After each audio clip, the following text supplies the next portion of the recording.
What up, good people? This is your girl, Crystal, the founder of the Black Economic Exchange Group. I am coming with another Make It Make Sense to Me Monday. We got a lot going on. We are talking about the Tyre Nicholas case, young man being killed by the hands of the police. And the sad part is he was killed by our own people with a badge.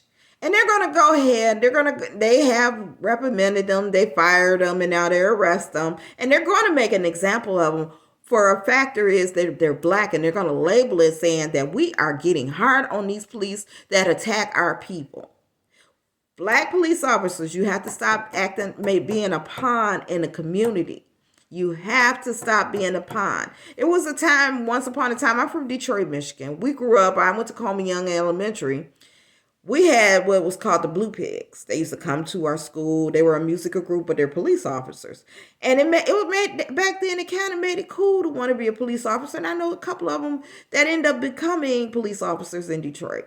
And no, all police officers aren't bad, and not all of them are good. Some of them it be blackballed if they speak up, but we cannot continue to accept the police brutality. We cannot not only keep accepting protesting and then when it's over on to the next hashtag or the next death. We have to be on watch at all times, and we have to change our system, and that means infiltrating our system. We need more judges. We need more police. Yes, you do. We need more police officers. You can't talk about a problem without the solution. So make that make sense to me. And they're gonna go harder on these black police force, and shame on them for being that pawn for the white racist cops, and we gotta stand up. And the key word of this topic is trust. We need to trust one another, and we need to band together. And on the business side, because I always do the business in the community, they go hand in hand. We have to trust our black business owners and our black organizations that we currently have. We have communities.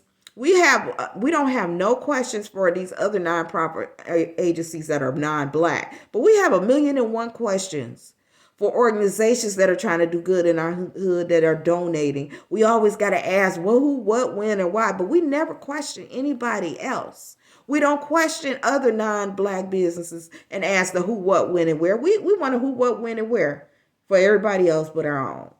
Make that make sense to me. We have to get better as a people, y'all. We have to try to band together. Martin Luther King, we talked about Martin Luther King. He was the only one that had the successful boycott. If we could band together and support our own black business, and I'm gonna hold y'all responsible, black business, y'all gotta get better too. Some of y'all make it bad that people don't want to support. But we shouldn't be like that, because guess what? If another community has a problem with a business in their community, they're not gonna say that's why I don't support Asian communities.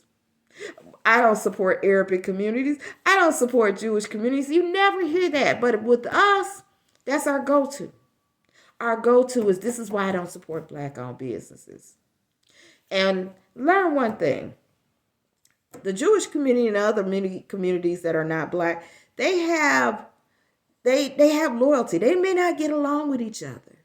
But guess what? When it's time to get paid or to band together, they do it. When they have an injustice, the Jewish community come together and will blackball your behind. We don't, but we'll blackball each other. We will cut each other. We'll go on Facebook, Instagram, and talk about this business. And this is why I don't support black business, because X, Y, Z. You never hear another Asian company saying this is why I don't support. Make that make sense to me. Why do we have that? And stop using, when you get butt ugly hurt at a non-black business and they call you everything up under the sun, and then you want to come to black-owned businesses like we're an afterthought. We are not the afterthought. We need to be the first thought that you have when you wake up and the last thought when you go to sleep. Make that make sense to me. Well, guys, I am going to enjoy my day. I had a wonderful day. I was on a recording with Black Leaders Detroit, and check them out on Facebook and Instagram. Donate to their cause. They're giving low interest loans to black-owned businesses. You don't hear that at traditional banks. That is an organization that is doing good in their community and doing great work. So shout out to them, Sharia, Ken, Dewan, all you guys out there. You're doing a wonderful job. We all got to put in the work and we can do it. We just got to get it going. We may not like each other, but we need to come together for two things. When we are being injustice, we need to come together, and to make our community work, we need to come together. Peace and love, family. Have a good one.